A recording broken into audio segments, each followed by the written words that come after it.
तो hello dear students and friends, आज के इस वीडियो में बात करने वाले हैं CTET July 2024 for paper 1 and paper 2 examination के बारे में। आपको बताते हैं इस पर्टिकुलर एग्जामिनेशन के रिगार्डिंग आपके एग्जामिनेशन पैटर्न क्या रहने वाले हैं, फॉर्म का फी कितना लिया जाएगा, एजुकेशन क्वालिफिकेशन क्या मांगा गया है, सिलेबस क्या रहने वाला है, आपको यदि यहाँ पे सीट होंगे तो कितनी सीट यहाँ पे है इस बार रखा गया है, आपका क्या फर्स्ट ईयर वाले अप्लाई कर सकते हैं या फिर नहीं कर सकते हैं, तमाम जानकारी को देंगे। तो वीडियो पर बने रहिएगा और कंप्लीट वीडियोज़ को वॉच कीजिएगा।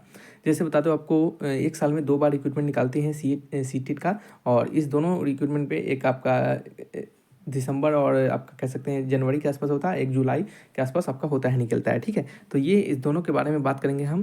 तो इसमें आपका जुलाई का निकला है, तो चलिए जानते हैं इसके बारे में कंप्लीट इन्फॉर्मेशन को। पेपर 1 पेपर 2 दोनों का जानकारी देंगे, तो ध्यान से देखिएगा और अच्छे से समझ लीजिएगा। ठीक है, तो चलिए बढ़ते हैं ऑफिशियल नोटिफिकेशन की ओर।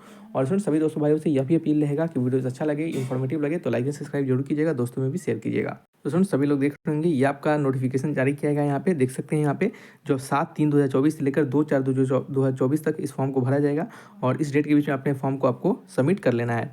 स्टूडेंट बात करते हैं एग्जामिनेशन का डेट, पहले से आपका कह दिया जाता है ये 7 जुलाई का इसका आपका एग्जामिनेशन होगा। तो अपना तैयारी इसके लिए अच्छे से अभी से करना स्टार्ट कर दीजिएगा। बात करेंगे यहाँ पे आपके क्या क्या एग्जामिनेशन पूछे जाएंगे दोनों पेपर 1 पेपर 2 दोनों के लिए, तो उसको ध्यान से सुनिएगा ताकि आपको कोई डाउट ना हो। स्टूडेंट्स फॉर्म के फ़ी के बारे में बात करेंगे तो देख सकते हैं जनरल और ओबीसी के लिए आपका पेपर 1 और पेपर 2 ओनली पेपर 1 और पेपर 2 के लिए आपको 1000 का फीस देना होगा, और यदि आप बोथ पेपर के लिए भरते होंगे तो 1200 रुपये का फीस देना होगा।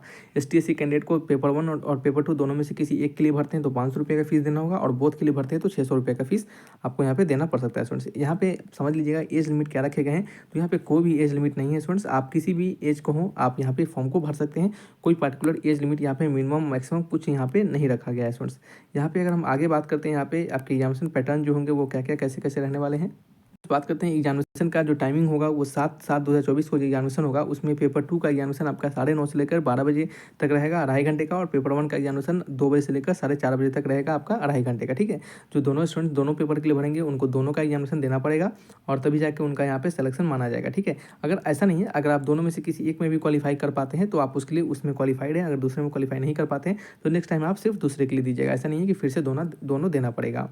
ध्यान से सुनिएगा, जैसे जो भी स्टूडेंट्स पेपर 1 के लिए क्वालिफाई करना चाहते हैं यानी पेपर 1 का एग्जामिनेशन देना चाहते हैं तो वो स्टूडेंट क्या करेंगे, 12th पास होना चाहिए, और इसके साथ साथ आप डिप्लोमा का एग्जामिनेशन कह सकते हैं, डिप्लोमा का डिग्री आपके पास होना चाहिए। यदि आपके पास डिप्लोमा का डिग्री नहीं है या फिर आपने डिप्लोमा में अपना नाम लिखवा कर रखा है, और डिप्लोमा में आपका DLED में, डिप्लोमा में जो आपका डिप्लोमा कहने का मतलब यहाँ पे DLED वाला है, तो ये DLED में यदि आपने नाम लिखवा के रखा है और फर्स्ट ईयर में आप हैं तो भी आप इस फॉर्म को भर सकते हैं।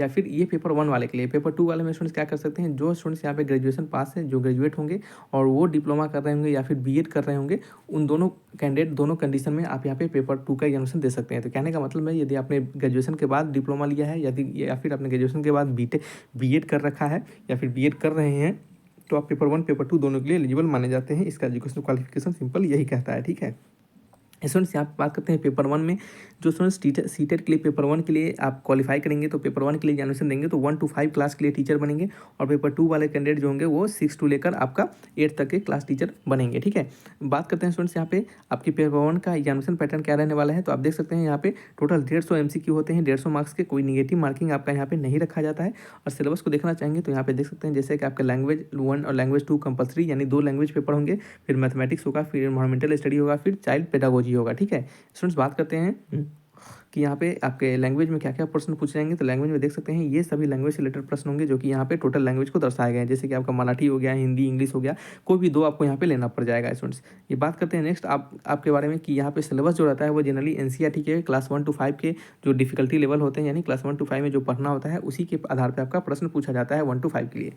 अब बात करते हैं पेपर 2 के लिए जो कि 6 से लेकर 8 के लिए है, जिसके रिगार्डिंग यहाँ पे आप देख सकते हैं ये सभी सब्जेक्ट्स रिलेटेड प्रश्न पूछे जाएंगे। यहाँ पे भी 2 लैंग्वेज रखना कंपलसरी है। लैंग्वेज यहाँ से आप चुन सकते हैं किस लैंग्वेज में आप यहाँ पे ज़्यादा कह सकते हैं कि ज़्यादा प्रोफिशिएंट है, यानी कहने मतलब किस लैंग्वेज के बारे में आपको नॉलेज है, वो दोनों लैंग्वेज यहाँ पे आप चुन सकते हैं। ठीक है, फिर इसमें भी सुन आपका यहाँ पे जो NCERT का क्लास 6 से लेकर 8 तक के बीच में जो भी आपको पढ़ना है उसके बारे में आपका नॉलेज होना चाहिए, क्योंकि इन सभी सब्जेक्ट्स रिलेटेड आपके प्रश्न पूछे जा सकते हैं। ठीक है, स्टूडेंट्स बात करते हैं यहाँ पे आपका लैंग्वेज और पेपर जो रहेगा वो हिंदी इंग्लिश दोनों में यहाँ पे पेपर का लैंग्वेज रहने वाला है। ठीक है, तो इसके लिए आपको यहाँ पे निश्चिंत रहना है। स्टूडेंट्स अब यहाँ पे बात करने वाले हैं हम और बचे हुए जानकारी के बारे में। तो स्टूडेंट्स बात करते हैं यहाँ पे कि आपको लगेगा कि कितना यहाँ पे सीट होते हैं यहाँ पे, यानी सीट कितना है यहाँ पे इस पर्टिकुलर के लिए। तो आपको बता दें यहाँ पे कोई सीट नहीं है स्टूडेंट्स। जो भी कैंडिडेट यहाँ पे इनके एक मिनिमम कट ऑफ को जारी किया जाएगा, ठीक है, एक कट ऑफ जो को जारी किया जाएगा। यदि आप उस कट ऑफ को लगभग 80 से लेकर 90 के बीच में जो कट ऑफ होता है वो आपका जनरल कैटेगरी के लिए होता है। तो ये आपका कट ऑफ में यदि आप क्वालिफाई कर पाते हैं, सभी अलग अलग कैटेगरी वाइज अलग अलग कट ऑफ निकाले जाते हैं। यदि आप उस कट ऑफ में क्वालिफाई कर जाते हैं तो यहाँ पे क्या होते हैं, आप यहाँ पे एलिजिबल माने जाते हैं। यहाँ पे कोई ऐसा नहीं कि नंबर ऑफ सीट्स 10 है या फिर 15, 20 है, 50 है, ऐसा कुछ नहीं है। आपको सिंपल कट ऑफ क्वालिफाई कर जाना है। आप कट ऑफ क्वालिफाई कर जाएंगे तो आप यहाँ पे इसके लिए एलिजिबल माने जाएंगे स्टूडेंट्स। अगर बात करते हैं सिलेबस के बारे में, तो तमाम सिलेबस यहाँ पे देख पाएंगे। जैसे 1 to 5 के लिए जो भी सिलेबस है उसका डिटेल यहाँ पे सिलेबस दिया गया है। जैसे चाइल्ड पेडागोजी का सिलेबस है यहाँ पे, उसी प्रकार से आप सारे सिलेबस को डिटेल यहाँ पे चेक कर पाएंगे। जैसे इन्वायरमेंटल साइंस का सिलेबस यहाँ पे दर्शाए गए हैं। तो एक एक करके सिलेबस और उसके सामने कितना क्वेश्चन पूछा जाएगा वो सभी यहाँ पे दे दिया गया है। ये पेपर 1 का था और नीचे उसी प्रकार से देखेंगे तो पेपर 2 का भी आपको यहाँ पे मिल जाएगा, ठीक है।